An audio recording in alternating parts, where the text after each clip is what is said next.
Welcome you to the Rutherford County School System, August 22nd, 2024, regular meeting.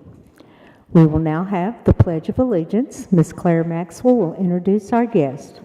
Thank you. Tonight we have Dr. Sullivan's father, Mr. Sully Sullivan, with us at our meeting this evening, and I've asked him to hold the pledge.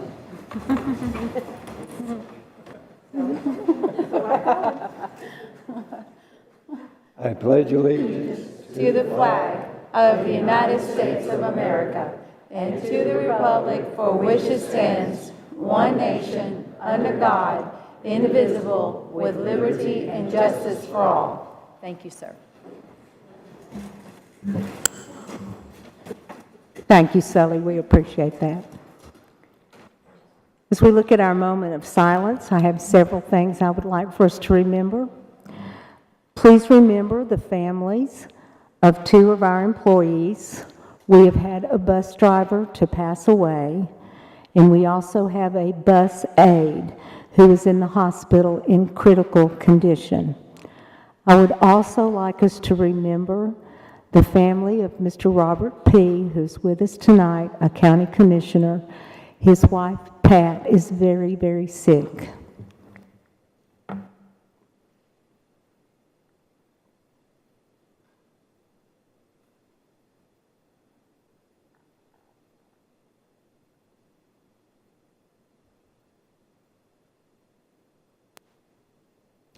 Thank you.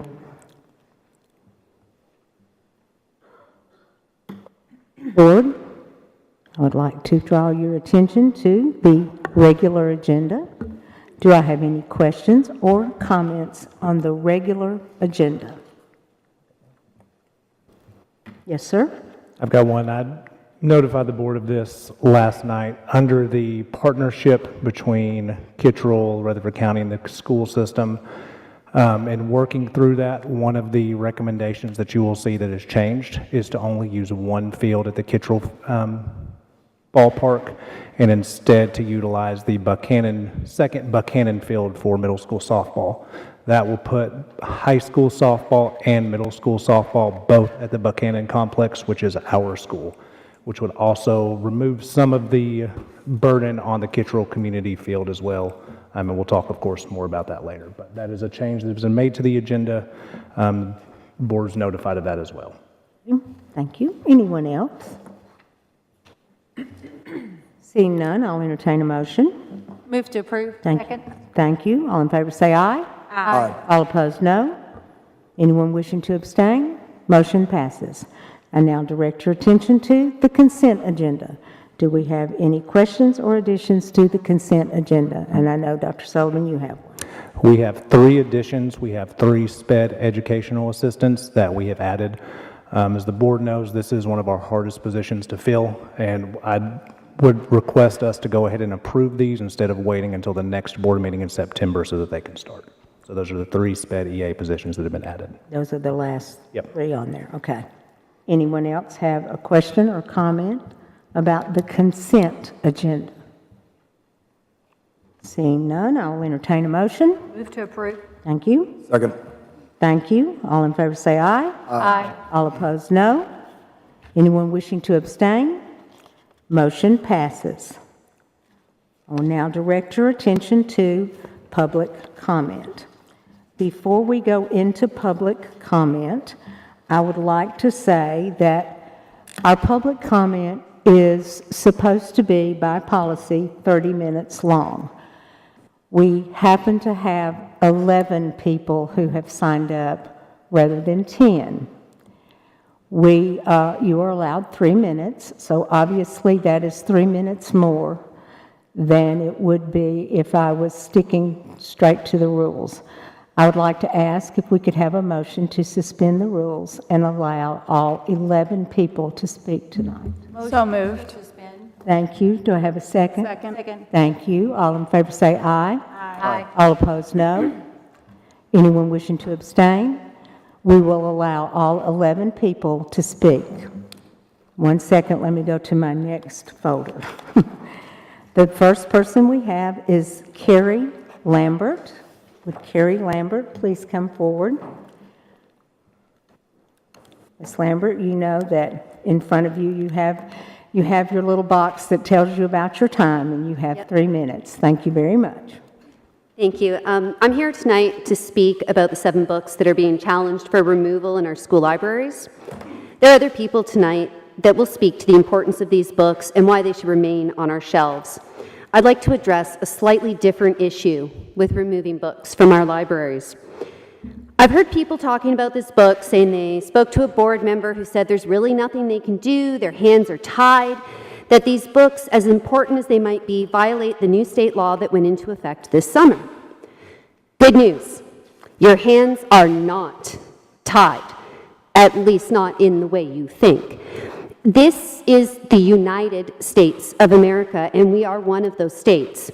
We are all united through the Constitution of this country, and we have a thing in our law called the Supremacy Clause, which states that if a local or state law violates federal law or the Constitution, it is an invalid law and not enforceable. So not only can you keep these books in our libraries for our students to access, it's actually what the law tells you you have to do. I've also heard a board member say, well, the line has to be drawn somewhere. Where would they draw that line? I'm assuming they're referencing our CLA, so I'd like to answer that question, as I feel it is a very important question. We would never draw a line. We are not highly educated, experienced experts in library sciences, and neither are you. But our librarians are. They know what the laws are and how to properly develop a collection to meet the needs of their patrons, in this case students. It is their job to draw that line based on their years of education and experience. The Supreme Court has also drawn a line.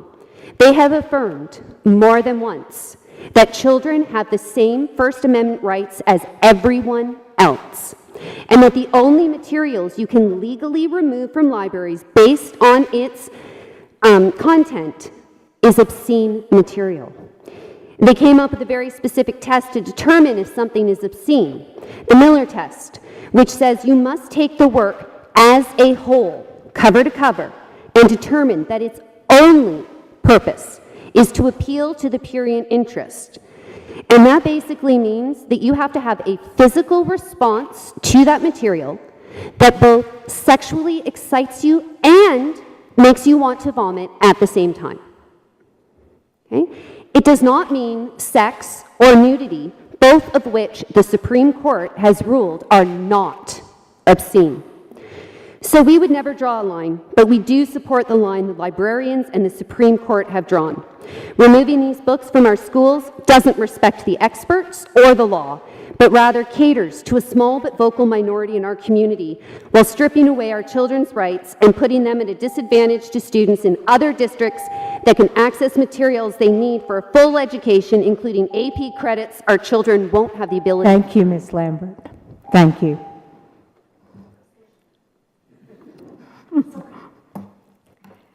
Mr. Brian Seedorf.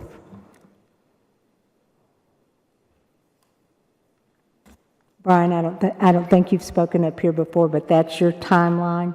The little yellow light will tell you you're about to run out of time. The red light tells you you have. Will do. You may begin. My name is Brian Seedorf, and I'm a citizen of Murfreesboro, Tennessee. I have worked in Rutherford County schools for 2 decades, teaching 9 years in middle school ELA and 11 years as a high school librarian. I love my job. I'll be honest though, the COVID years were taxing. Also taxing was in 2022 when I suffered a brainstem stroke, missed half of the year, and had to learn how to walk again. The school community was amazing. And after I came back to work, you, Dr. Sullivan, came by one day to check on me, and I will never forget that. But as for mental fatigue, last school year was the hardest for me professionally. Librarians were being publicly vilified in our community. There were constant book challenges. There were lists of books during testing weeks in April. There were these books this year that were on the first day of this school year. Last year, I let the stress get to me too much where it affected my mental health. This year, I vowed not to let this affect me like it did last year. This is what I want. I want you to build relationships with your librarians. We are educators, we are parents, we are grandparents, we are siblings, we are friends. We are good people. If you have questions or issues about library books, please just talk to us. Communicate with us. We would be glad to have you come to our library for a cup of coffee and discuss the issues, and we will make time for you. Ms. Rosales came last May, and she was able to see us take up 2,300 laptops and see that process at work. The librarians of Rutherford County are innovative. We are a committed group. We are required to have master's degrees in library science for our profession. Many of us are members of the Tennessee Association of School Librarians, a hardworking organization that strives every day just to make us better professionals. We have decades of combined experience with librarianship, and we do not take those values for granted. So yet again, even though with some of you school board members leaving, this is my request. Just talk to us. Just get to know us as people, as educators. Come visit whatever library you want to come to. There's coffee waiting for you when you arrive. Thank you. Thank you, Brian.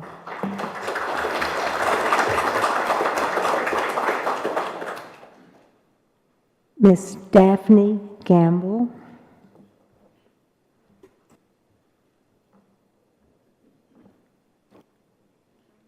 Pull your mic down, sweetie. There you go. There you go. When the time runs out, can I finish my sentence, or do I just cut? Pardon me? When the time runs out, do I finish my sentence? You finish your sentence. If it comes on red, then my you first finish your sentence. Yes, ma'am. But you hadn't started, so when the green light comes on, you're good, okay? All right. I would like to comment on the potential removal of 12 books from Rutherford County schools. I believe these books should remain in school libraries. In order to meet the definition of obscenity under state law, the average person applying contemporary community standards would find that the work, taken as a whole, appears to the prurient interest. The average person applying contemporary community standards would find that the work depicts or describes in a patently offensive I might have mispronounced it. Well, you know what I mean. Sexual conduct, and the work, taken as a whole, lacks serious artistic, literary, political, or scientific value, and that is directly copied from state law. The criteria for harmful to minors is similar, being any description or representation in whatever form of nudity, sexual excitement, sexual conduct, excessive violence, or pseudomasochistic abuse when the matter or performance would be found by the average person applying contemporary community standards to appeal to predominantly the prurient, shameful, or morbid interests of minors, is patently offensive to prevailing standards in the adult community as a whole with respect to what is suitable for minors, and taken as a whole lacks serious literary, artistic, political, or scientific value for minors, that is also directly copy and pasted. A description of sexual activity isn't inherently obscene. For example, Beloved and Homegoing depicts sexual violence that occurred during slavery. These depictions aren't obscene. Rather, they are heartbreaking and necessary for understanding the realities of slavery. These two books have won awards. Beloved won the Nobel Prize, the highest honor a book can earn. Now, I'm concerned about the precedent removing these books would set. If we ban fictional descriptions of historical events, are non-fictional descriptions next? Are we going to ban a book about the Holocaust for depicting nudity? A book about Unit 731 for mentioning rape? The Bible? And what about Shakespeare? Many of his books have sexual content and crude jokes. And if Beloved, a Nobel Prize winner, doesn't have enough literary value for this law, then nothing will. The loss of any of the 7 books being discussed today would be a tragedy. Thank you for your time. Thank you, Daphne.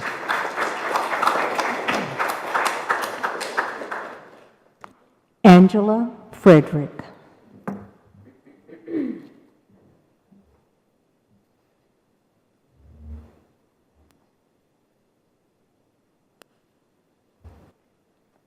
Hi, Angela. Wait for the green light. He's ready. Okay. I'm Angela Frederick. I'm a resident of Rutherford County. Thank you to the board for allowing me to speak this evening. Back in April, the Tennessee State Legislature passed House Bill 1828, sponsored by Representative Gino Bulso. This law designated several titles as official state books. One was Roots by Alex Haley, and one was Civil War, a narrative by Shelby Foote. One of the other laws they passed in April was House Bill H43, which states that material that has descriptions of excess violence must not be maintained in a K-12 library. So by this reasoning, our K-12 libraries can't shelf copies of our own official state books. If it doesn't sound logical to you, it's because it's not. Beloved by Toni Morrison was published in 1987. Wicked by Gregory Maguire was published in 1995. These books have been available in K-12 libraries for several decades. How is it that thousands of students pass through school with these books on the shelves and yet suffered no ill effects from their presence? Is it because a book nobody ever labeled obscene suddenly became so? No, it is because the state of Tennessee has decided to start labeling books that aren't truly obscene or profane with those descriptors. It is because libraries and librarians have become political fodder in a current culture war. The law that you're going to cite as your reason for removing these books is an unconstitutional law. It will be struck down in court. When it is, are you going to reinstate the titles that you have removed? The titles you're considering removing are for older students who are approaching adulthood. It is developmentally appropriate for teenagers to mentally wrestle with difficult topics. It is also excellent preparation for higher education. As a resident of Rutherford County, I have a vested interest in our public schools preparing our students properly for the real world, and shielding them from books like these does not prepare them for anything but ignorance. Thank you. Thank you, Angela.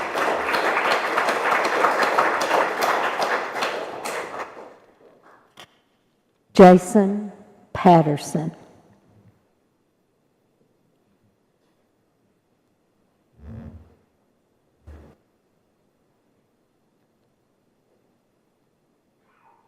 How are you doing tonight? I'm Mr. Patterson. Hey, good to see everybody tonight. I'm Coach Patterson. I'm the baseball coach at Central Magnet High School. And just wanted to tell you a little bit tonight about myself, about our program, kind of what we're looking to do and wanting to do. I've been fortunate to see Central Magnet Baseball from day one. And during that time, we have been at Starplex for most of this time and have had a great relationship working with them out there and having a lot of success during that time period. During that time period, we have won 8 district championships, 5 state tournament trips. We've had 14 all-state players, 14 players to play college baseball. We've been named by the American Baseball Coaches Association, have received the Team Excellence Award in academics. We have had multiple winners of the TBCA and the Old Timers Award, which takes academic excellence and baseball accomplishments into receiving that scholarship. During that time, though, we have not really had what was a full-time field. When we have won districts, we have had to sometimes move to different locations where we may have possibly had a home place to play during that time. During open facility times, finding a place that was ours during that time. Since 2019, we have spent $33,000 just in securing the use of the field, not the other stuff on top of it during that time. By not having a field, other teams in the county and other teams around the nation host tournaments, are able to sell concessions, are able to have signs, are able to do other things to raise money to help generate for the program that we do not have, that we ask our parents to just donate and do. We find ourselves traveling on the road for many tournaments across the state. We have played from the Farragut's to going to beat a DeSoto team that Austin Riley was their cleanup hitter and was ranked 4th in the country in Atlanta since I've been there at Central Magnet. We have been ranked number 1 on several occasions throughout the 15 years. Last year, we had 2 players sign college baseball scholarships, one at a Division I level, and we continue to excel on the field. And my point is I watch these kids every day battle, compete. We want to be able to go somewhere on open facilities day by the TSSAA rules. Wherever we partner with, when we go to a hotel with these kids on the road, we get emails back talking about how they were the most behaved kids they've been around. We represent this county well. We've been successful. Wherever we end up, whatever we end up doing from that phase, we are going to be a great representation for that. Our kids do a good job on and off the field. We've had 2 perfect ACT test scores the last couple of years as well from our baseball players. We get after it. We have also set 2 of the top 5 all-time stolen base leaders from us in the state. We are ready to have our own place, ready to get after it. Good. Appreciate you considering that, and just look forward to working with whoever and however and what we need to do to raise and get after it from that point. Just appreciate your time. Thank you for letting me speak. Thank you, Mr. Patterson.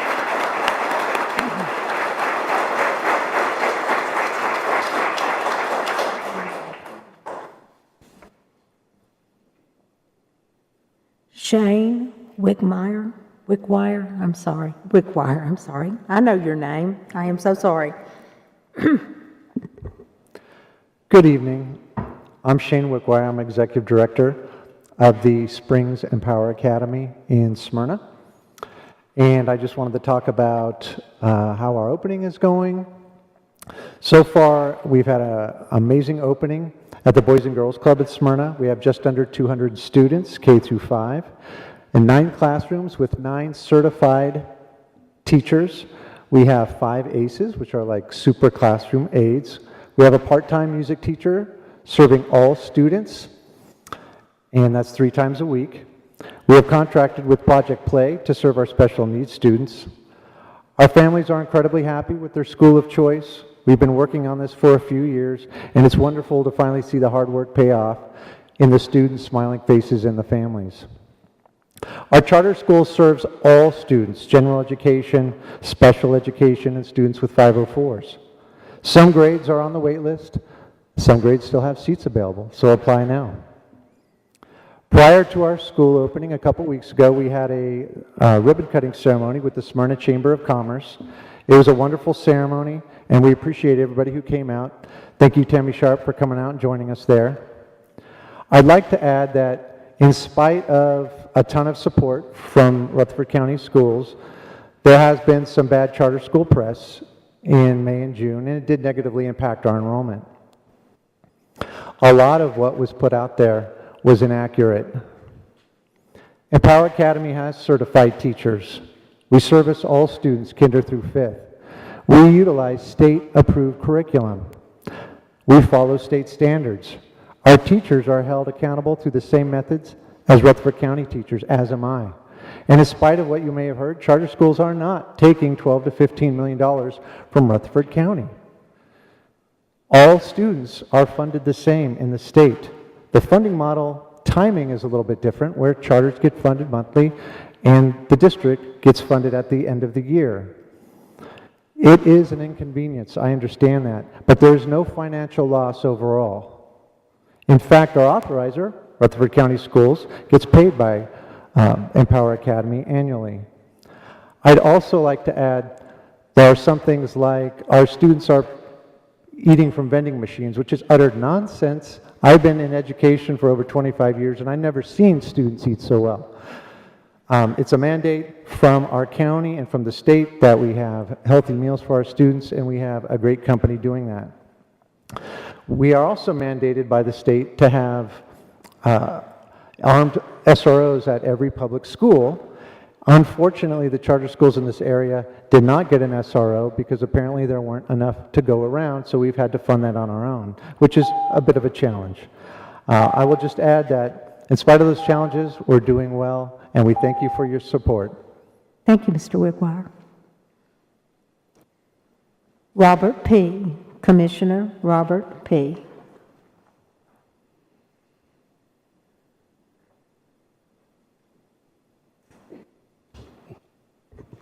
Well, it's kind of odd being on the other end of the desk here, but I appreciate y'all allowing me to come to speak. I came to speak tonight about the Kittrell community and the ball fields.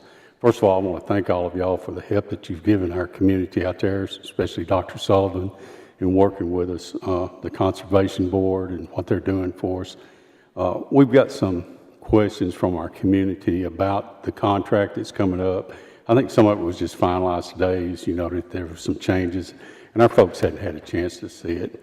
And what I'm here to ask you is, and I've already talked to Dr. Sullivan about this too, is to, if you vote contingent upon our community having a chance to look at this and to understand it and how it would affect them, how it would affect the school system too, and give us a chance to accept it or reject it. If you can't do that, I would ask you to vote no, and not because I don't think this is a good deal. I think it may be a win-win for both people, for this baseball group over here that's very outstanding. But the people at Kittrell want to make sure that we have facilities for our children there. Not that we've got anything against Central, although they were always our rivals growing up. But anyway, I appreciate the time for y'all letting me speak, and appreciate all of you. Thank you. Thank you, Commissioner P. Mr. Casey Vaughn.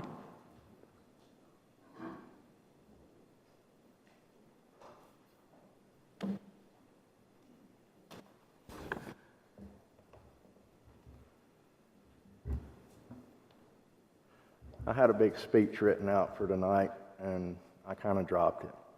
I want everyone to know I'm a proud parent of a Central graduate, by the way. We're not against Central 100%. Las Casas and Kittrell both have not had time for open discussions, for community meetings, and more things. We had an emergency meeting last night for our elders and pillars of the community. 50-plus people, including Mr. Coy Young, hands off to him, showed up. We are not in agreement. Our community is very torn. 80% of them against this. 20 want more information. The 80 that are against it are willing to hear the more information, but we need time. Have you did traffic studies for Las Casas? What does this look like for our community at Kittrell? We just want time. All we're here tonight to ask for is another month. I'm sorry 3 of y'all aren't going to be here. One of the new fellows that's going to be here is present tonight. I hope the other 2 are. But we deserve time. We deserve communication. Same thing these folks are asking for right here. Our leader of our community, Mr. P, just spoke. We need more time. I'm asking tonight not for a dead no vote, for a postponement, for time for communities to speak together, for time for communities to let y'all do your job. Traffic studies for 96, traffic studies for John Bragg, schedule studies for everybody. We need more laid out than just, hey, it's time and we need this. We need communication from government. Kittrell has been burned by other governments many times. We don't want to be burned again. I'm not going to get into other subjects. We just want time. We want time to talk about this, time to see if it's right. We're considering starting a whole community park board. We have 1 family and 2 families speaking for our whole community that were at our meeting last night and didn't listen to our concerns. We told them we did not want this sign. We said we need time to consider this as a community. We are out there putting our blood, sweat, and time in. I understand the conservation boards give us a lot of money, but they're not the people out there with the blood and sweat. I've given a lot of money from my company, my man hours, my men out there working. I started this with Brian Harold 15 years ago when I didn't even have kids at Kittrell. I've been through this. This is volunteer work for me. I'm begging for time for my community. That's all I'm begging for. Thank you. Thank you, sir. Rachel Rivas.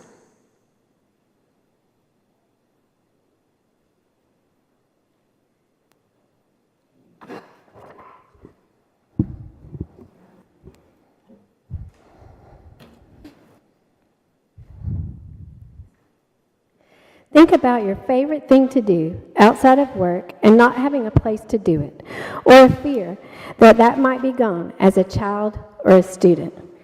I am Rachel Revis, a school counselor and a parent of 2 students at Central Magnet, Benson and Camden. One who has participated in baseball and sports programs at Central since 6th grade and is an 11th grader, and one who is currently in 7th grade. My older one has looked forward to being able to drive to his baseball practices and take ownership of that, and now does. But since middle school, Central moms have carpooled and sacrificed to get their kids to whatever gym or field they borrow, and spaces have always been a challenge. Teaching these diligent kids that sometimes things aren't always perfect, and being able to compromise and persevere through the difficulties of not always having their own spaces, creating dedicated communication between parents and coaches to make sure kids had their extracurricular activities. Parents even sacrifice their own careers at times to make sure these kids get to practices. We appreciate the city, who has always provided some of these spaces for the Central Magnet baseball program. That sounds as if that is now coming to a closure. And I would love to see my students be able to have their own space that is consistent, adequate, and safe for their needs. And since the city is already having us plan for this, I feel we should have the permission and votes to get started or to plan for a finish by the time it needs to be done. Further, these kids are hard-working students who dedicate their days to diligence and commitment of school and leadership. And just as you need outside activities of belonging, fun, and extracurricular, they need this activity and a space to do it. They, as other students in RCS, will grow up to be leaders in their community. They need to stay engaged in their school through their extracurricular activities. And for some, this is baseball. Mine, Benson, and Camden are students who stay connected to their school through their activities and love for their sports as well as their extracurricular involvements. For some of these students, baseball is the only activity they have that they may use as a coping skill or an outside release from the many things they do throughout their week at school. Central Magnet usually produces a good baseball program, and the students need to know their worth having their own field. The students have sacrificed over the years of just being provided for what is available to them, even in the elementary magnet school of McFadden, where their own art program must be fundraised by parents. As a mom, growing up with both students in the magnet schools of Rutherford County, and who is grateful for the opportunities and doors the schools have opened to my kids' future, I feel it is time for the students to have a stable and provided for space of their own to continue their baseball. These kids have given up the opportunity of attending schools such as Siegel, Oakland, Riverdale, and others, as well as mine also gave up being coached by their Thank you, Ms. Siegel. Rivas. Thank you. I hope you consider. Thank you.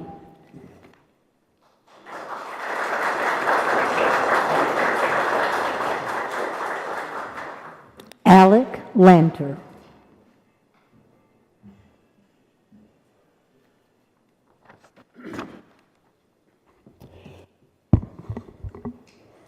I almost hate to bring the topic back to books, but I'm going to. Books and the ideas that they contain can be a very divisive issue. So I'd like to take a moment to talk about an experience almost everyone here shares, being a parent.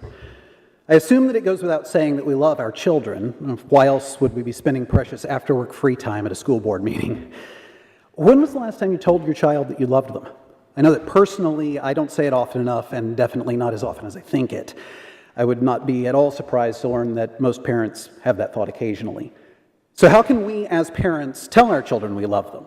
It's a tricky question. My daughter has had that iconic teenager eye roll and, "Dad, you're embarrassing me," whine down pat since she was 6. So even when I tell her, I'm not sure she's getting the message.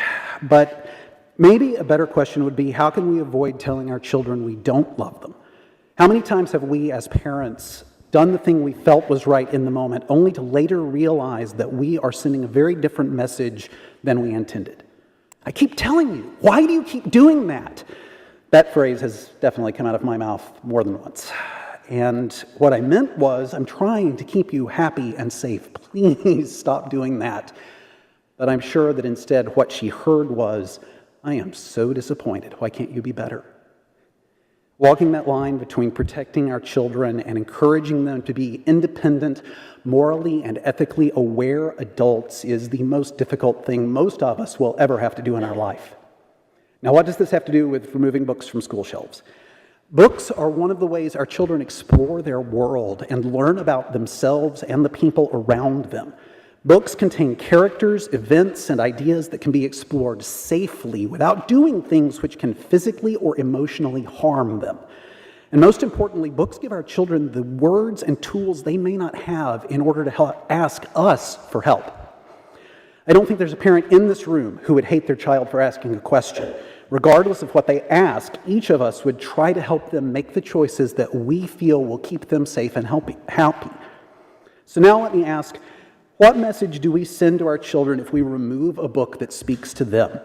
Books that tell them other people have thought or experienced this and gotten through it, and it is safe to talk to your parents about it and ask questions. What message do we send our sons and daughters when we say that this book, a book which you relate to, and that is giving you the words you need to be able to ask me for advice, is so repugnant that only deviants would want to read it? Are we telling them that we love them and want to help them? Regardless of your views on gender identity, religion, homosexuality, Merry Christmas versus Happy Holidays, pineapple on pizza, or any topic that is used to divide communities, wouldn't you rather your child come and ask your advice than be made to feel that you would hate them if you found out they needed you and were trying to put into words, which are found in a book, what they need your help with? Thank you, Mr. Lander.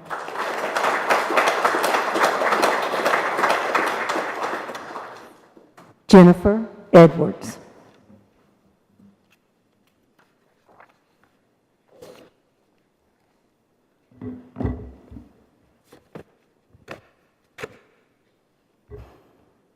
Yes, ma'am.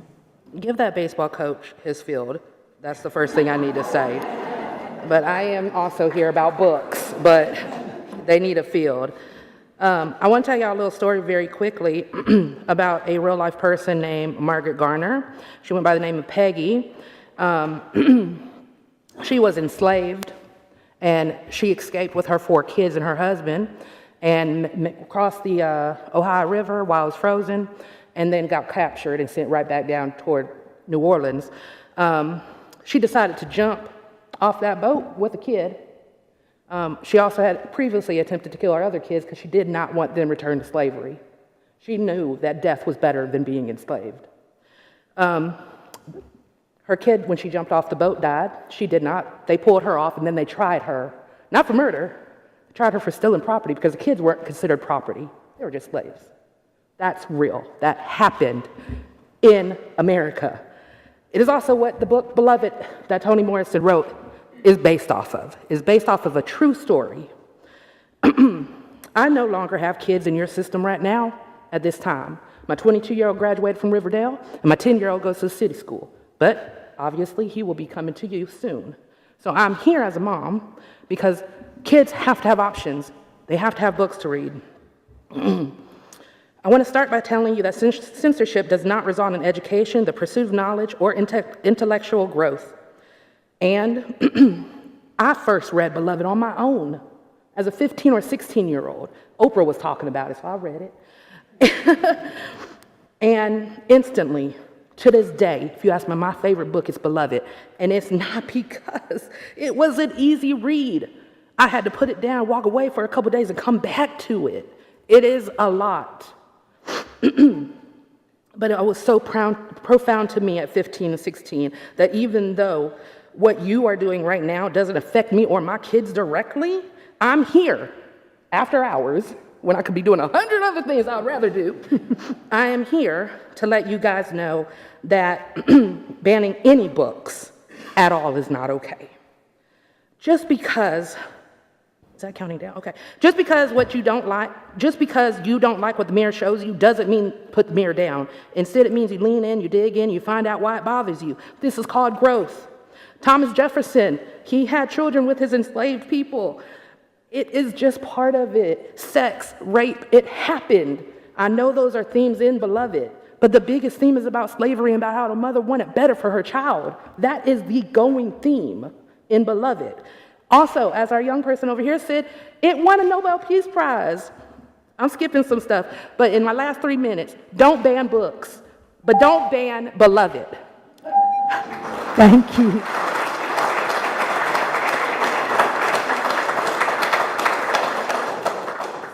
Thank you for all of you coming out, and thank you to the board for allowing everyone to speak on this tonight. They need to be thanked because they didn't have to do that for you, so. But we wanted to hear what everyone had to say, so here we go. And we are ready for number 7, legal. So we have out-of-county transfer student number 1. The board has been requested to admit a transfer student from another school system under discipline. The student was remanded to alternative school for possession of a THC vape. According to policy 6.318, the board may deny admissions of any student except those in state custody when a student transfers from another school system while under suspension or expulsion.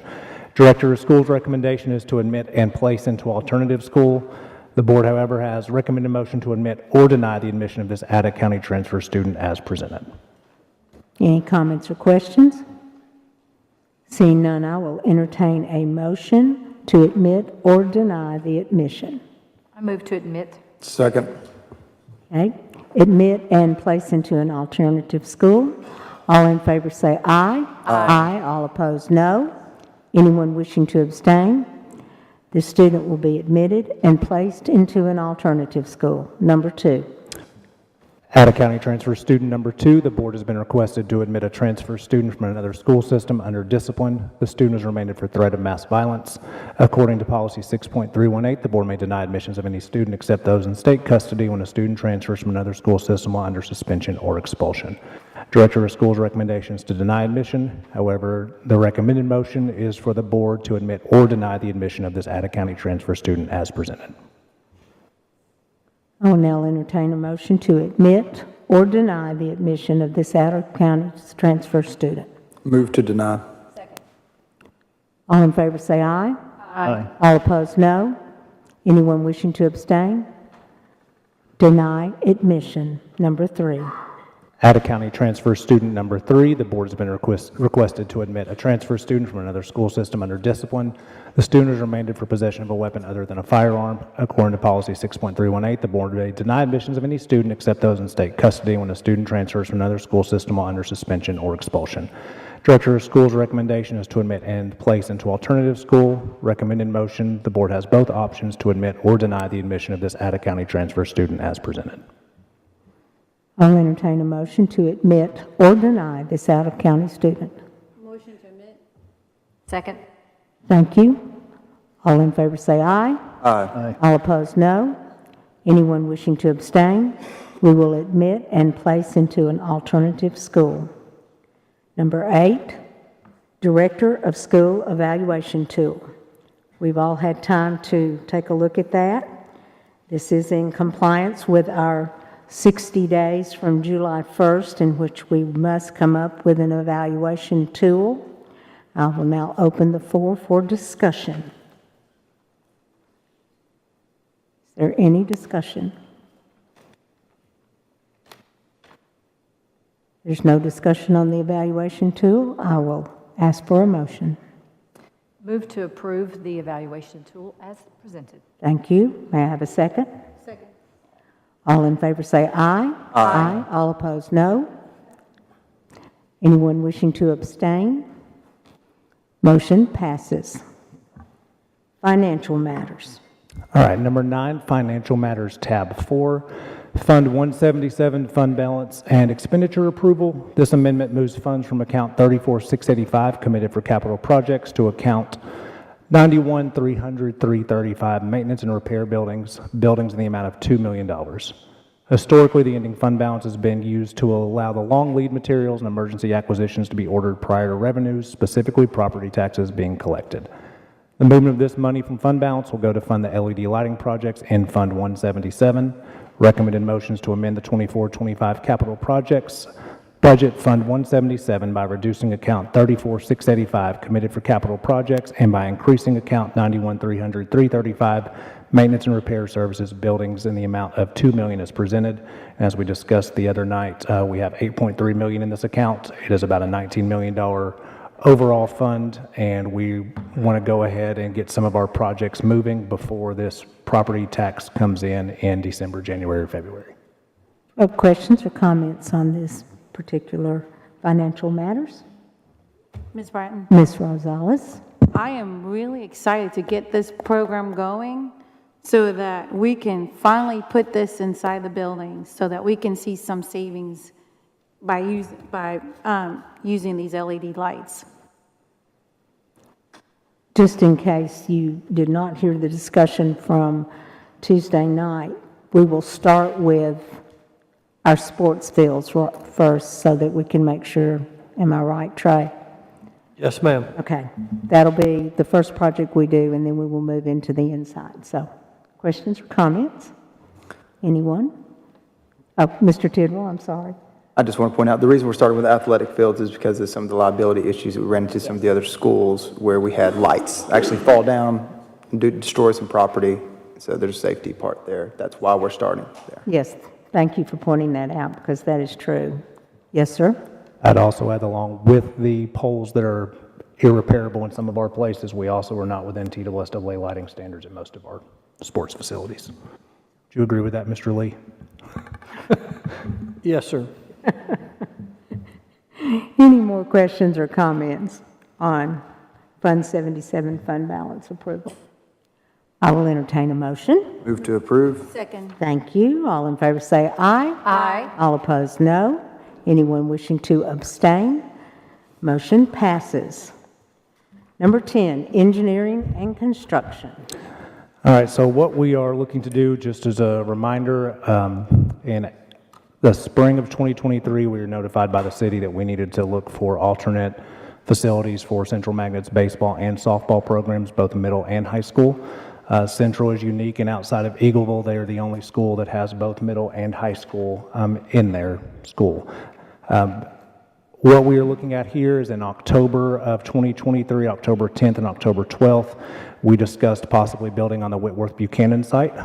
It was at that time a unanimous motion to explore other avenues and not spend $2.5 million estimated for that.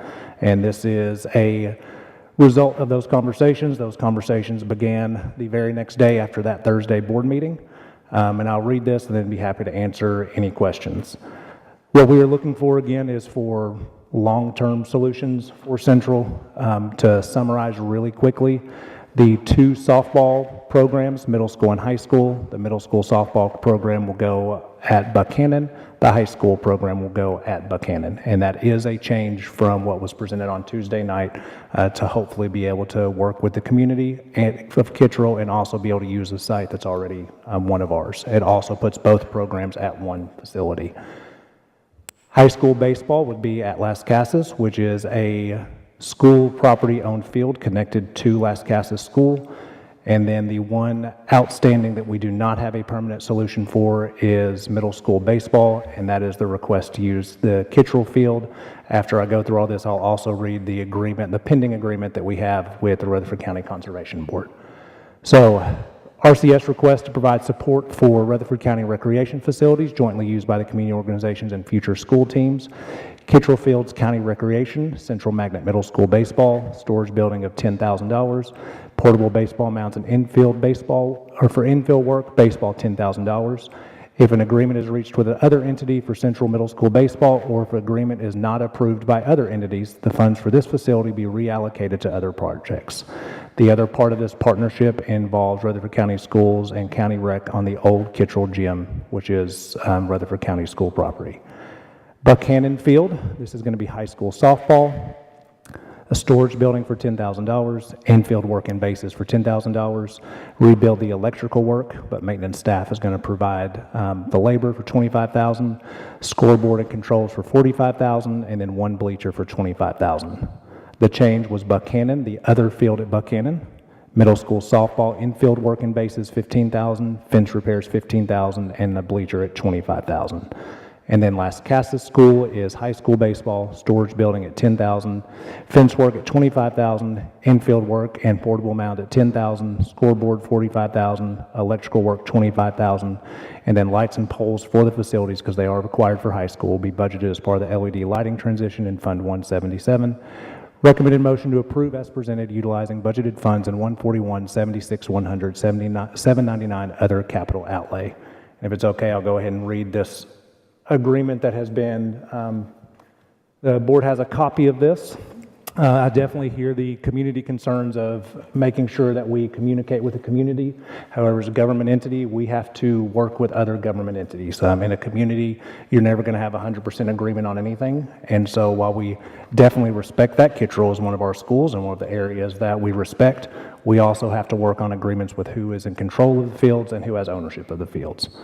So the parties involved were the Kittrell Ball Club, Rutherford County Board of Education, Rutherford County Conservation Board, Purpose, and this is almost a mirror copy of what we do for county recreation for our County Rec Junior Pro basketball, baseball, and our soccer programs as well. So very similar agreements. This agreement outlines the terms and conditions for using the Kittrell Park by the Central Magnet School for baseball programming in collaboration with the Kittrell Ball Club and under the management of the Rutherford County Conservation Board. Number one, term of agreement. This agreement shall be in effect for a period of 2 years. Upon completion of the 2-year terms, both parties will reevaluate the terms and conditions for potential renewal or modification. Maintenance responsibilities. The Rutherford County Board of Education will assist with the upkeep of both fields and park to ensure they're maintained to a high standard. Scheduling and priority. Central Magnet School will collaborate with the Kittrell Ball Club to create a mutually agreeable schedule for using Kittrell Park. Kittrell Ball Club will have scheduling priority for all activities at the park. Central Magnet will be allocated 2 days per week, Monday and Friday, to schedule games. I'll add a caveat. That is why we have had an agreement as well with the city to try and use one field, because we realize that a TMSAA school has to have scheduling priority in most avenues. And so we want to leave that available to us for 1 year. Practice schedule. Central Magnet School practices will take place after school hours, but before Kittrell Baseball Club teams begin using the field. If any scheduling conflicts arise, all parties will receive ample notice. Central Magnet will provide and install its own storage building at Kittrell Park. The storage building will remain as park property. Concession rights. The Kittrell Ball Club will have the right of refusal to operate concessions during games hosted at Kittrell. Improvements. Any improvements made to the park by either party will remain as permanent fixtures of Kittrell Park. Specific improvements will be made to the small field to ensure it meets regulation guidelines. Simultaneous use of fields. Both fields at Kittrell Park may be used simultaneously, including hosting games at the same time if necessary. Season duration. Baseball season lasts between 10 and 11 weeks. Park colors and aesthetics. No painting or changes to the colors of Kittrell Park are permitted at any time during the term of this agreement. Game day responsibilities. Central Magnet School will be responsible for field preparation before games, covering all associated costs. Additionally, Central Magnet School will be responsible for cleanup after each game, including cleaning bathrooms. Community access. No parties to this agreement will restrict the community's access to Kittrell Park. The park will remain open and accessible to the public. Dispute resolution. In the event of a conflict between Central Magnet School and the Kittrell Ball Club, the Rutherford County Recreation Director will mediate any disagreements and provide a resolution. Partnership monitoring. Both parties agreed to provide regular updates to the Rutherford County Recreation Director regarding the status and progress of the partnership. Amendments to the agreement. This partnership agreement may be amended only with the mutual consent of both parties and with the approval of the Rutherford County Conservation Board. You'll also see the note, if Central Magnet School no longer requires the use of Kittrell Park facilities before the end date of this agreement, the remainder of the agreement shall be void, and all scheduled use times and responsibilities will revert to the Rutherford County Conservation Board and Kittrell Ball Club. You will see, again, the only organizations that we can discuss partnerships are organizations that are recognized. The Rutherford County, as Mr. Marshall is the chairman of that board, talked to the other day. They serve somewhat as, or I guess they do serve as the gatekeepers of scheduling for that facility. I believe they've spent well over $200,000 of conservation grants and different in-kind agreements on that facility. And you'll see that there. I know Mr. Marshall's here for any questions if the board wanted to call him up as well. So just again to summarize, that is high school baseball at Las Casas, both softball programs at Buchanan Elementary, and then the middle school baseball still at Kittrell. And the middle school baseball program is the only one that does not have a permanent solution at this time. Questions or comments? Madam Chair, Yes, sir. the issue I've had with this is not against Central Magnet School having a baseball team. I want these young men to have a baseball team. I've never been against that. The problem I've had is just the way this has all came about. The communication ball has been dropped here. We did not communicate properly to these communities to allow them time to know what's going on. And I feel like we're doing them a disservice by not giving them time to ask their questions, because just the course of this week, this plan has changed several times. And I say there's probably still some more tweaking that needs to happen here.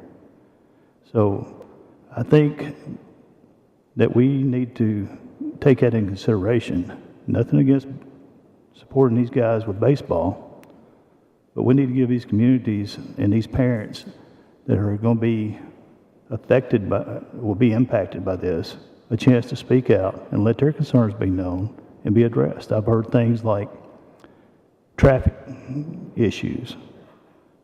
How's that going to affect Highway 96 out there, guys? I'm telling you, that's a busy road. There's a lot of accidents going on out there. And right in that area where you're going to be turning into the school is really congested. So that's one thing that we need to be looking at. There are some other concerns about parking, student drivers coming on campus while they're possibly picking up their children. How are we going to handle scheduling conflicts? Because there are a lot of things that goes on out at Las Casas. They do a lot of fundraisers and things like that, and we need to make sure that these things are being coordinated properly. Restrooms, and you know, to use a restroom out there, you got to go inside the gym. So how's all this going to be managed? It's just going to be my recommendation that we postpone this for 30 days, give these communities an opportunity to respond, ask questions. I would like for James Evans to give us that tool to allow these parents to go on the page, ask questions, this board come back and respond appropriately. That's all I'm asking for. 30 days. Other questions or comments? Mr. Tidwell? Yeah, I just want to cover some different stuff, mainly pertaining to Kittrell.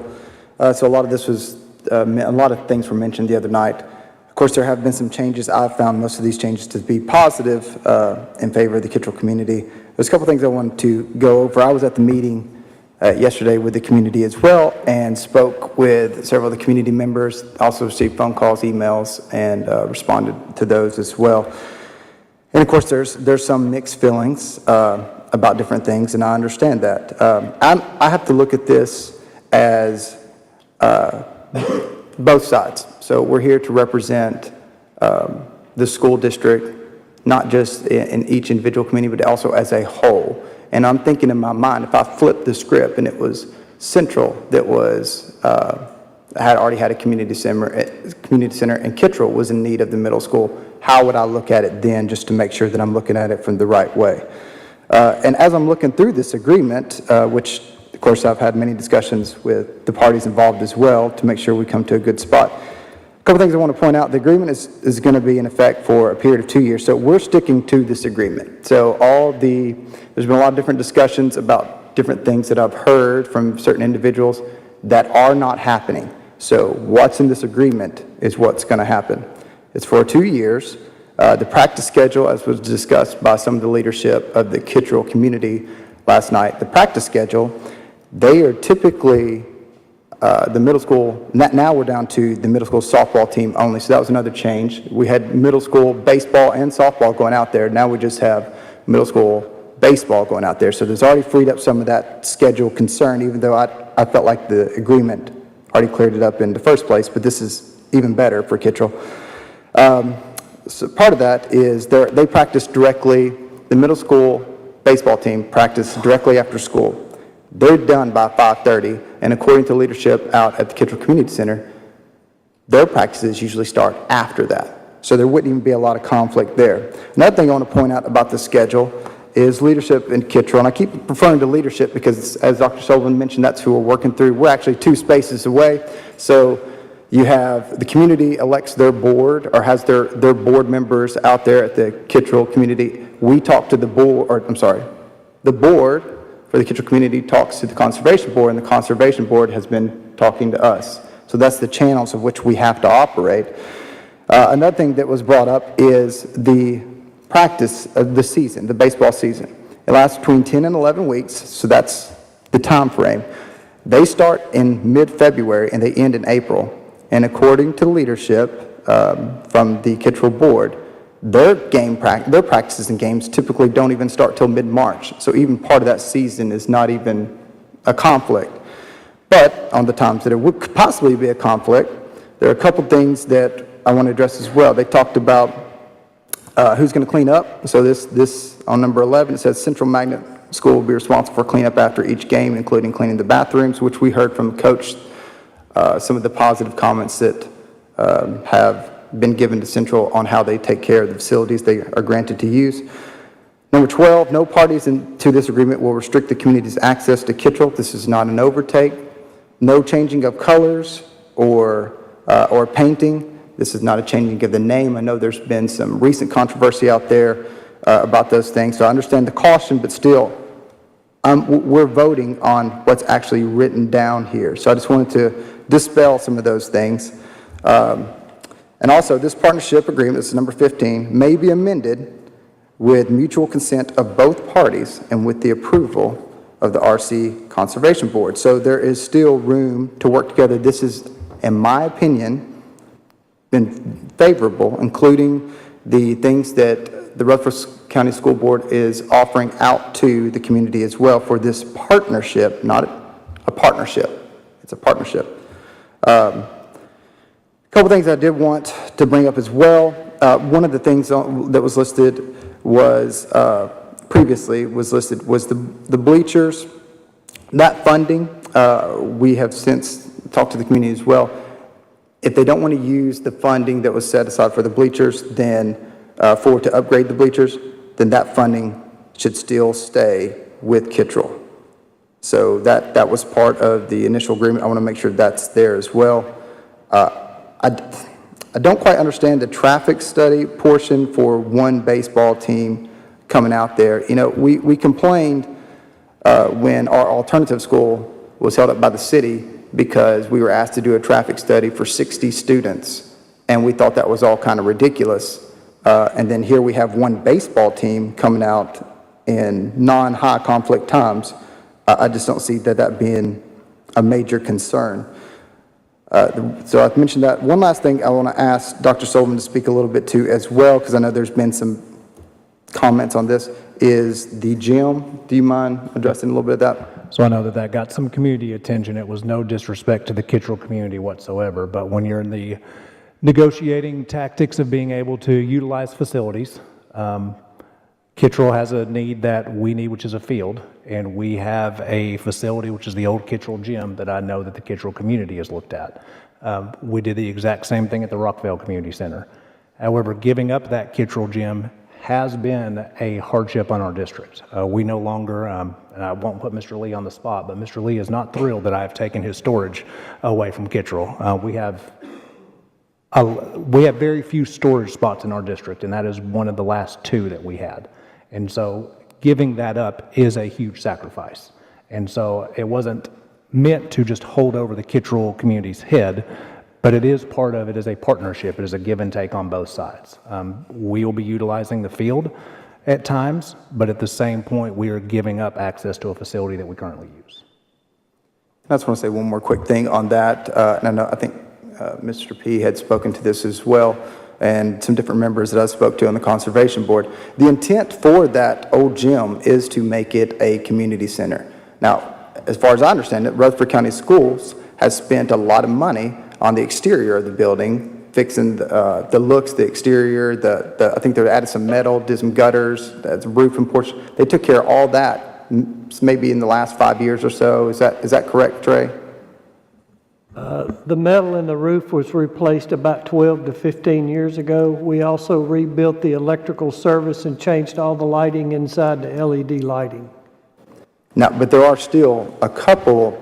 That's not to say this building is ready to walk in and be ready. It needs cleaning. The sewer was disconnected when the and Mr. P can probably correct me on this, but the Public Health and Safety Building? No, it was done when they built the fire hall. They disconnected the sewer before we ever were given the building for usage. So it's been disconnected for a long time. The water service is disconnected. It was disconnected when they built the public service building, so that they will have to do some things to be able to utilize it like I think they would like to. But as far as the exterior of the building, it is watertight, the floor's in good shape, and we have redone like I said, the electrical service and put LED lights in it. And I believe well, I talked to one of the Conservation Board members, and they had also mentioned I think there's maybe some drainage issues, and they don't have bathrooms yet, but The drainage issue has been an ongoing issue, and the county's aware of it, and they think they have some ways to mitigate it. okay. But the initial intent, I can't speak for the Conservation Board, but this was also mentioned by some of the leadership from the board of the Kittrell community, is that that is the intention, that's where they're headed, and these upgrades could be great for the community. I see this as a positive.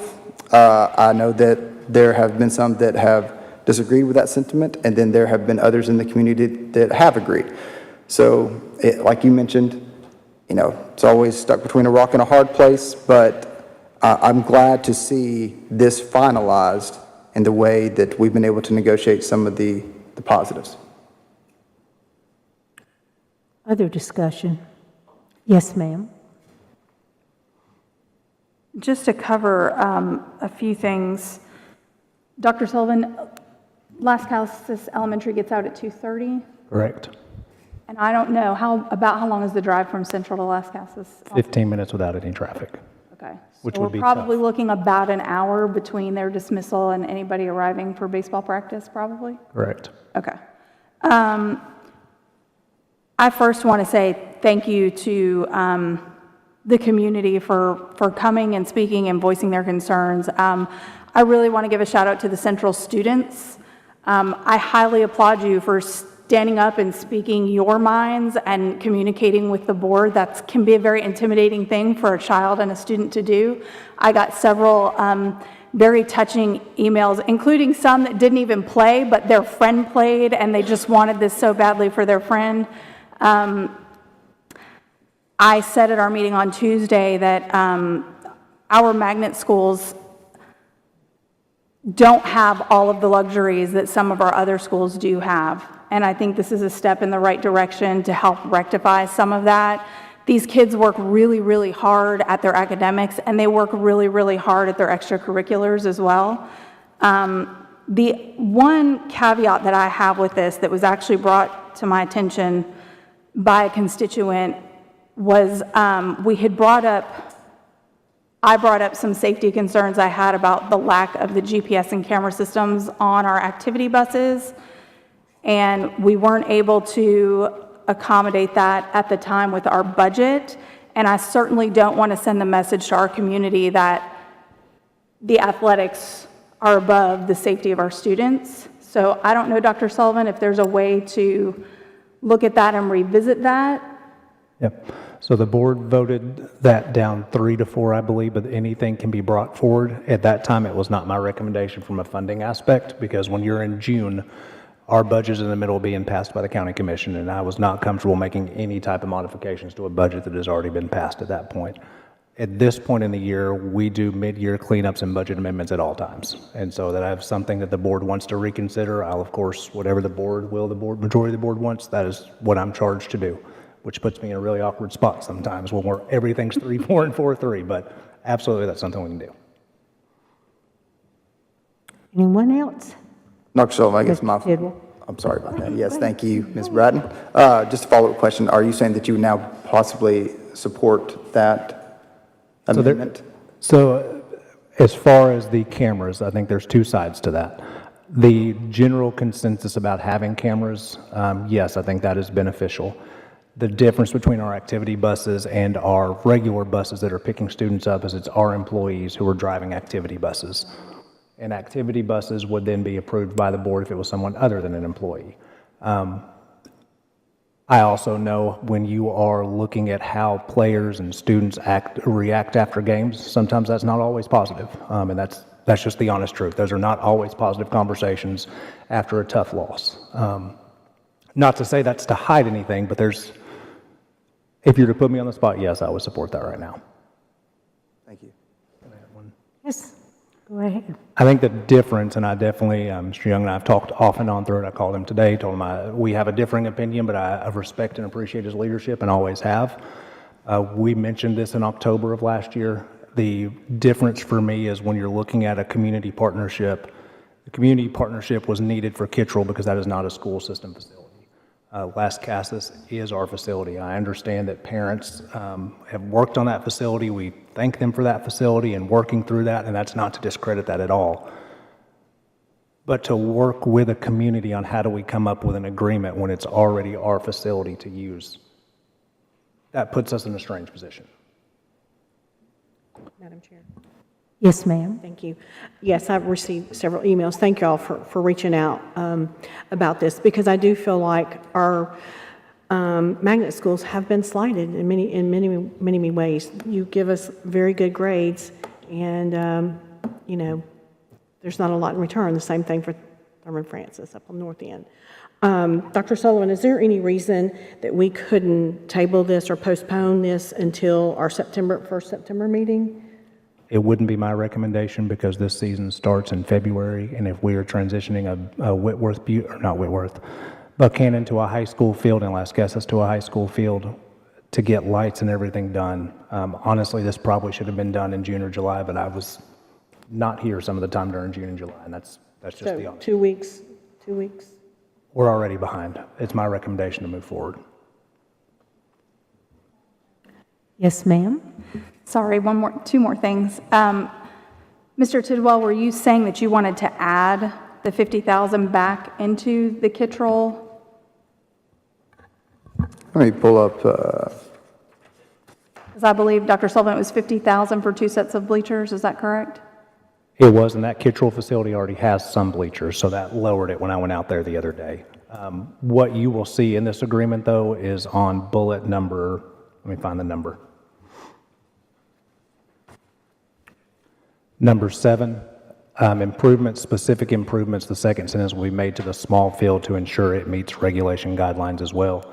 So that is where some of that funding will still be available to use. I just want to make sure that this part of the work session, the $50,000 in bleachers, since they already have the bleachers, but that was originally part of the agreement, that's $50,000 and makes it over to here. So do we need, if we were going to make a motion, do we need to add that figure into there? I would add that the original amounts will still be allocated to Kittrell Community Center. Okay. The other thing that I wanted to just say was everybody sees their fair share of conflict, especially when it comes to government entities and that nature. I think this is a really great step for some of our county entities and community entities to come together and be that example of how people can work together, how you can compromise, how you can have an agreement and abide by that agreement for the good of the community as a whole. So I just want to commend those of you that have worked on this. I want to commend the community for coming out to all of the different meetings and discussing pros and cons and all of those things. I think this is a really positive step for our community to see people coming together to work for the greater good. And with that, I'd like to make a motion to go ahead and approve with the original amounts. Thank you. Do I have a second? Second. I think I need to call for a roll call vote. Mr. Young? No. Mr. Tidwell? Yes. Mrs. Darby? Yes? Mrs. Maxwell? Yes. Ms. Sharp? Mrs. Rosales? Yes. Mrs. Bratton? Yes. Motion passes. Number 11, transportation. Before we move, Oh, go ahead. I'll make the promise and assure that we will be good community stewards with Las Casas and make sure that that agreement works. I've already had a couple of conversations around eventually your high schools want to start putting turf on fields.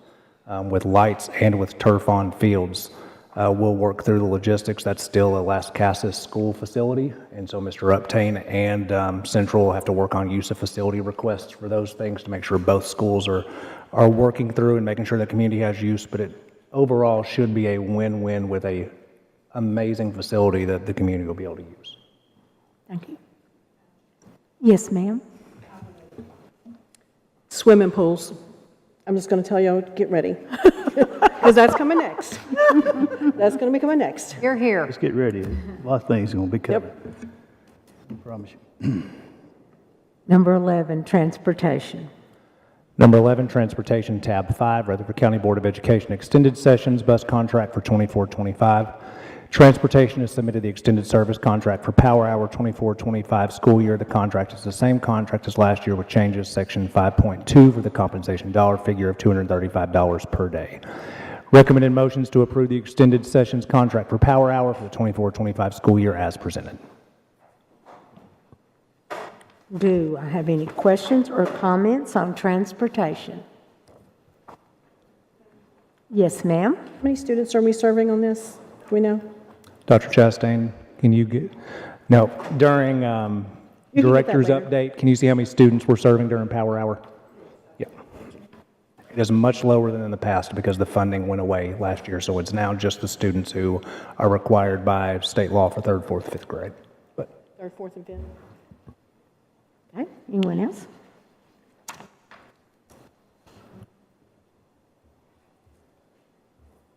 Did we vote on this? Move to I didn't approve. think so. No, wait a minute. Oh, I'm so glad I've lost my place in my last meeting. This is so embarrassing. All right, any more questions or comments on transportation? Move to approve. Second. Thank you. All in favor say aye. Aye. All opposed, no. Anyone wishing to abstain? Motion passes. Number 12, Dr. Sullivan. So library book review, this is, we discussed this on Tuesday. As a reminder, these books were brought forth as potential violations with the obscenity law, and the board has 60 days to make a final decision. That final decision, the way our board calendar falls, is September 19th. I actually believe the final day would have been September 20th anyways, from when it was received. So you have 7 titles below, and happy to answer questions. That's where we are. Okay, and that, again, final decision will be due by September 19th, giving the board time to vet the books. Any questions? Yes, ma'am? Just a comment. On one of the emails that I received, they wanted the board to get together and have a book club and have a discussion. So as much as we would like to do that, we cannot meet. Against the sunshine It's law. against the sunshine law. So there'll be many of us cramming for the next, I don't know, I'm going to look for some books on audio, and but we cannot meet together. So, but we will review these books. Thank you. On September 19th.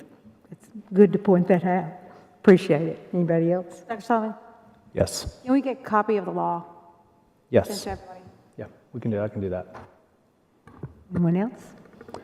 All right, number 13, insurance. Our insurance committee is continuing to meet, and we'll have a recommendation at the September board meeting. What was your date again? I didn't hear you. The September board meeting, we've already had our initial meeting this week, and we're continuing to meet, so we'll have a recommendation to Dr. Sullivan and the board in September. Financial report, Not at this meeting. director's update. A couple quick things. Dr. Chastain, you got our number? Sorry about that. Yes, based on our funding, our cap is 900. The second thing I wanted to go over is our English as a second language numbers. So to give you an update, we are, as of right now, 7,059 English language students that we are serving. That number will increase drastically. That does not include, because we are still enrolling and testing students, that number does not include our kindergartners. And so we are looking at roughly 526 kindergartners that will still be added to that number, and then it's several dozen throughout the grade all the way up into the smallest is 6th and 12th grade. So envision an additional 800 to 1,000 at least by the time when we should be close, somewhere 7,500 to 8,000 English language students that we are serving within the next couple weeks. And then, Yes, ma'am. Do you have numbers, enrollment numbers? Because I know I've had a couple calls from the north end telling parents that we're full, and it's not that we're full. There's been some miscommunications on the shot records and. Yes, and that is, I'm glad you brought up shot records. It is a 7th grade state requirement to have immunization shots. We call that, not jokingly, but the 7th grade apocalypse. It's when our 7th graders who do not have their shot records, that is when they have to either provide a religious exemption or they have to provide updated immunizations. And so if a student does not have that updated, we'll do more reminders. They have to leave on August 30th. Technically, they shouldn't have started the school year, but we give students and parents a couple weeks grace period. And so that date will be August 30th. As of today, we are at 52,009. That does not include American Classical because they're not using Skyward. 201, does that sound right? 201. 201. I think that's what you said.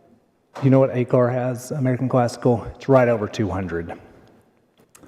So we are right over 52,000, like 210. I do expect that number. We have 248 students who have missed every day so far.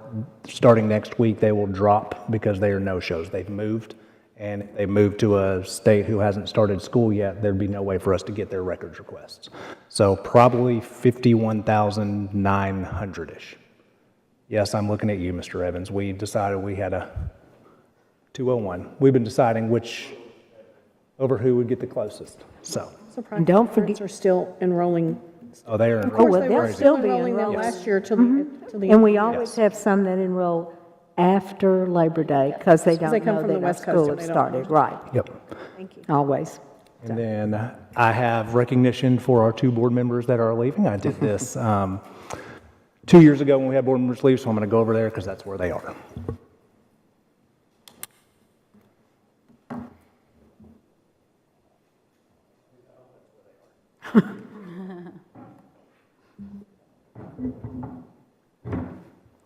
So first we have Mr. Coy Young.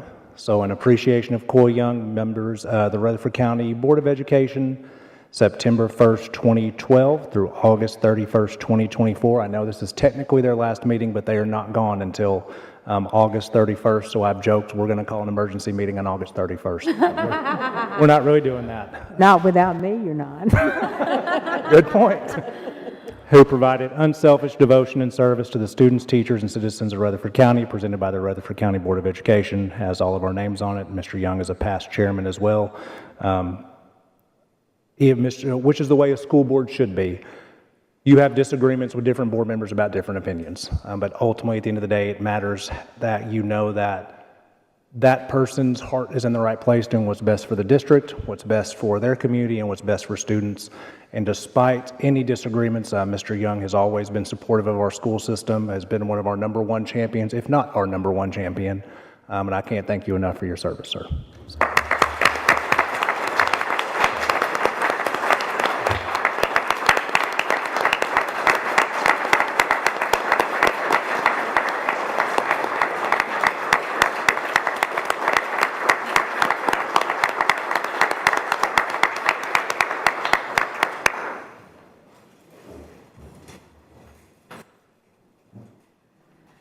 And then second, and this one is, some of you know our story, some of you do not.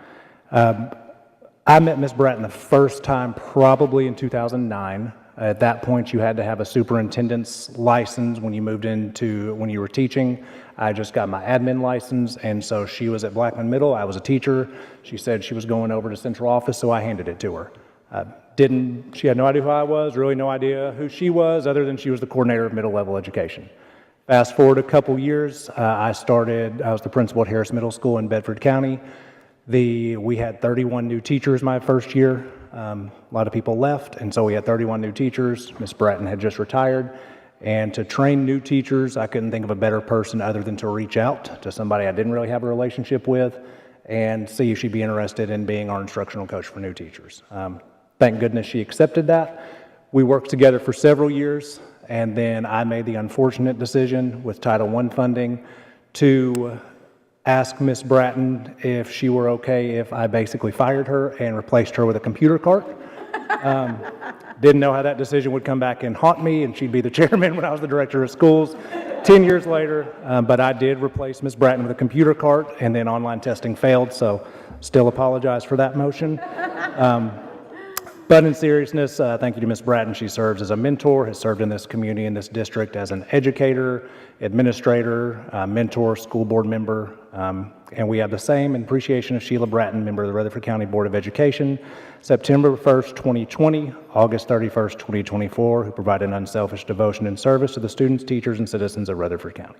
Congratulations, Bratton.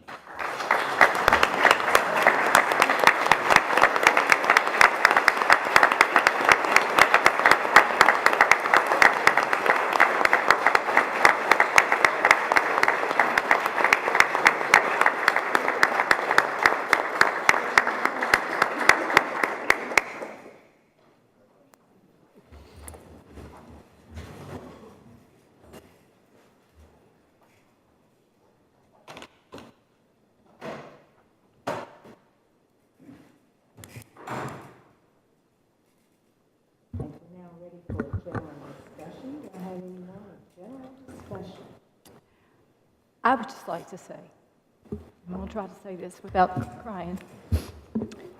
It was a really hard time when I decided to run for school board. We were fixing to come into COVID, and I thought it'd be over in like 6 months. It'll go on. And we've been through a lot. We've been through a lot since 2000. But all the things that we were able to accomplish that we're so proud of, we couldn't have done without Coy and Sheila. And I just want to thank you so much. You all have wisdom and integrity, and you care about this county. And we're going to try to go on without y'all, but it's going to be hard. Thank you. Thank you, Claire. Madam Chair, Yes, ma'am. I didn't want to muddy the waters with the baseball fields, but with Dr. Sullivan's blessing, I would like to make a motion that we move forward with the budget for the cameras and GPS on the activity buses.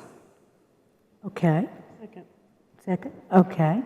Did y'all hear that? Did you get that? All right. Can I ask one? Can I ask a question? Yep. I was going to say, discussion. Yes. Part of the reason why we didn't vote it the first time is because you had told us that there was not funding for it.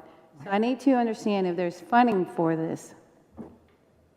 We will get direct outcome funding that has not been budgeted as part of revenue that should be over $4 million. So when we do our year-end clean or mid-year cleanup, we should have plenty of revenue to be able to cover that. Dr. Sullivan, do you support this? Yes.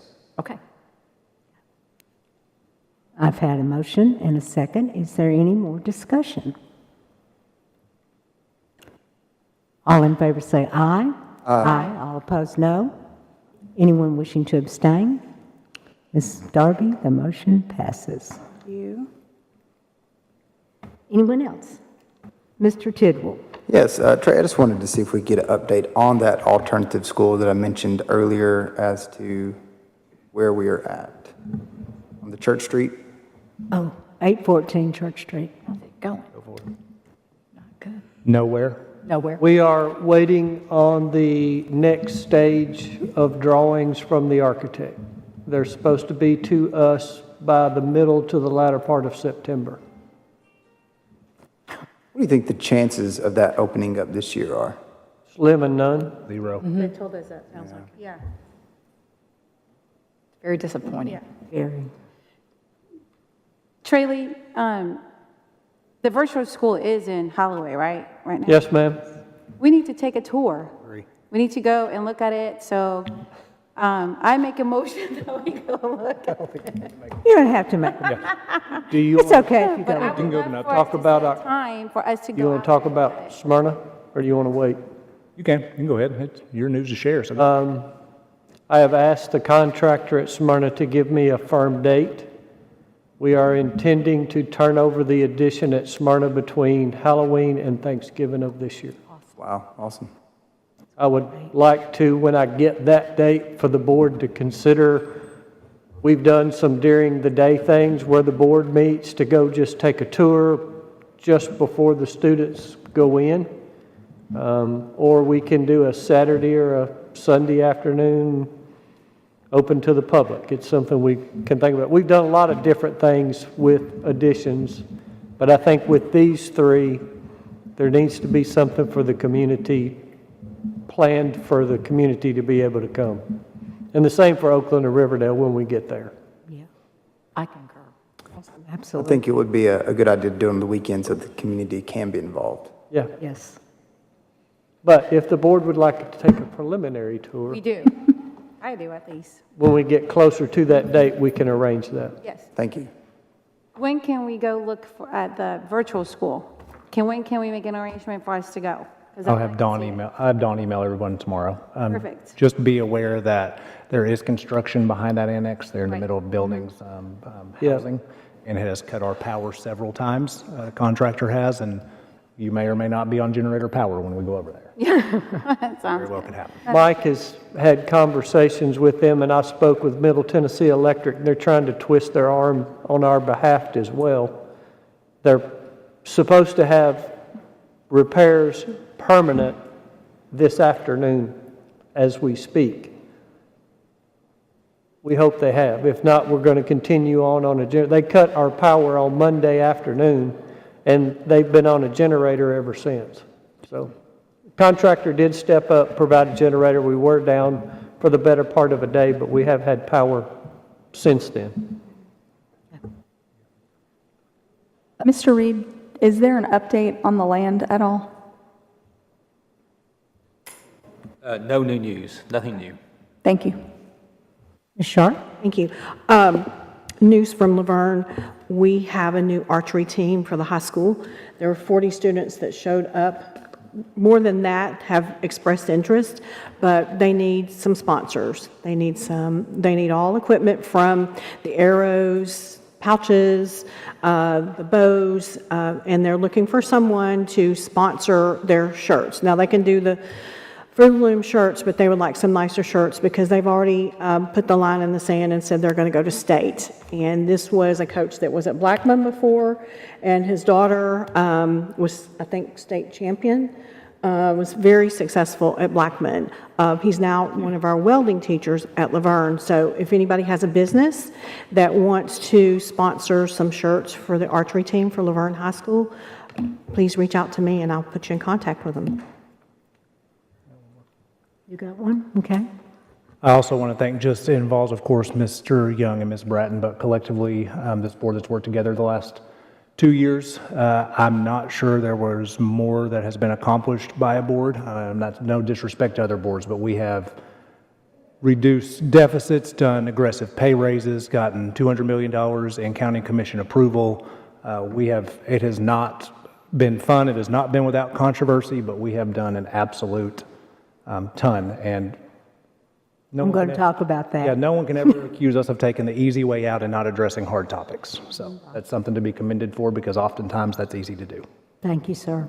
Mr. Young, I think you wanted to make a statement, sir. I'd just like to thank all my constituents, really passionate about Rutherford County Schools, passionate about my community. This is where it all starts. This is how we educate kids and get them prepared for the future.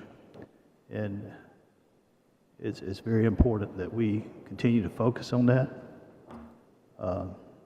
We've got some challenging times coming up, guys. Out of all the years I've been on this board, I think these years coming up is going to be some of the tougher times we've had as far as financially. Because we're behind on buildings, we're behind in just about every area you look. Our infrastructure of this county has not kept up.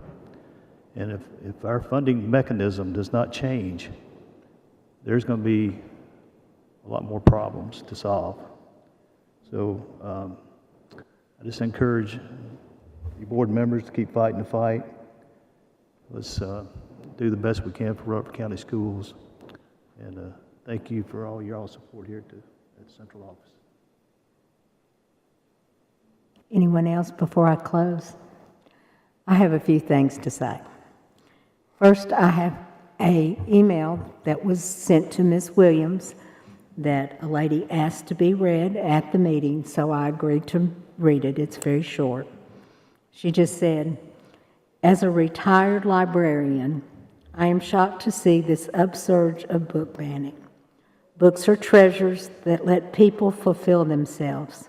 They teach, entertain, delight, and inspire people. Please do not give in to the pressure imposed by narrow-minded and prejudiced people. Let children, teens, and adults travel to the magical places that books can take them. Hopefully, Fern Chains. I would like to end talking, as I thought Dr. Sullivan was going to steal my thunder for a minute, but I poked him and he didn't. I want to talk about the accomplishments of this board.